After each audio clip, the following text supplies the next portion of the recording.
Ce soir, la vie quotidienne de dizaines de millions de nos concitoyens s'invite dans l'hémicycle de notre Assemblée, avec 100 millions de trajets par jour, sur le chemin du travail, de l'école, des courses ou du cinéma, l'ascenseur est partout.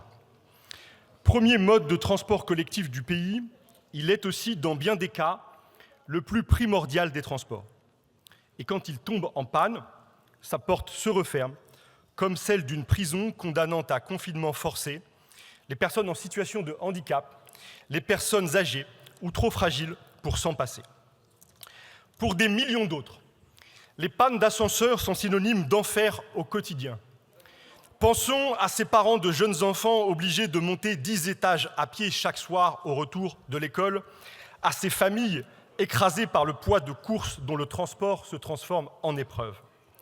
Cette vie pourrie par les pannes d'ascenseurs, c'est d'abord celle des habitants des quartiers populaires.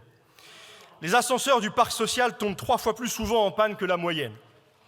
Plus fréquentes, les pannes y sont aussi plus longues, parfois interminables, une réalité insupportable, injustifiable dans un secteur ultra profitable, dominé par 4 multinationales, Otis, ThyssenKrupp, Kone et Schindler, qui réalisaient en 2023 5 milliards d'euros de bénéfices. Lorsque les profits s'accumulent en haut, les difficultés s'aggravent en bas. Pourtant, rien ou presque dans notre appareil législatif ne vient répondre aux difficultés massives associées aux 1 500 000 pannes d'ascenseurs enregistrées chaque année. Ce vide fait place à la violence d'un monde où les pannes sont des victimes mais non pas de responsables, où les dysfonctionnements s'accumulent jusqu'au drame.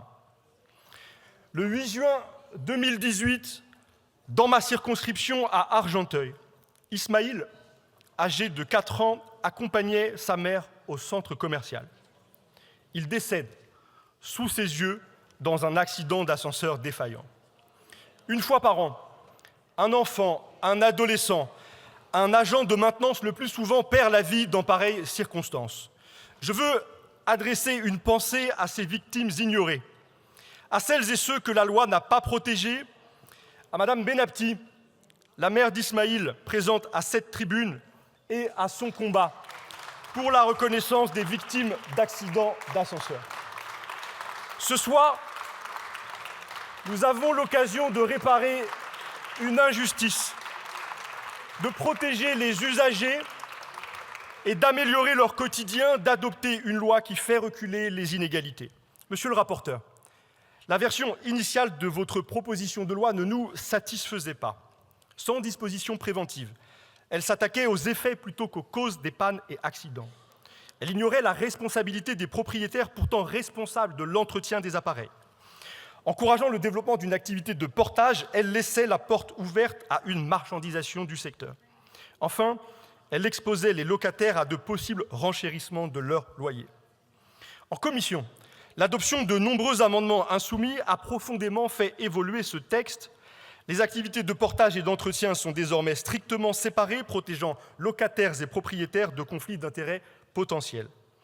Les droits des locataires sont mieux garantis. Nous pouvons faire plus encore. Nous proposerons un amendement visant à rendre automatique la baisse des loyers en cas de panne. Surtout, l'introduction de l'article inter, directement tiré d'une proposition de loi que j'ai déposée en octobre dernier, étend le régime de responsabilité sans faute de la loi Badinter aux victimes d'accidents d'ascenseur.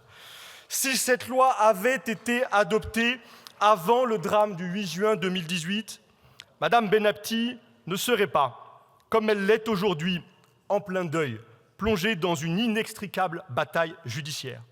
Elle serait reconnue comme victime. Elle aurait droit à l'indemnisation qui lui est due. Et surtout, la responsabilité des propriétaires ayant été établie, l'entretien des ascenseurs aurait été mieux assuré, enclenchant le cercle vertueux de la diminution des pannes et donc des accidents. Il y a d'autres Madame Benabti dans notre pays dont nous pourrions ce soir répondre à la peine, et autour d'elle, des millions de nos concitoyens dont nous pourrions soulager le quotidien. Tous nous regardent, soyons à leur hauteur.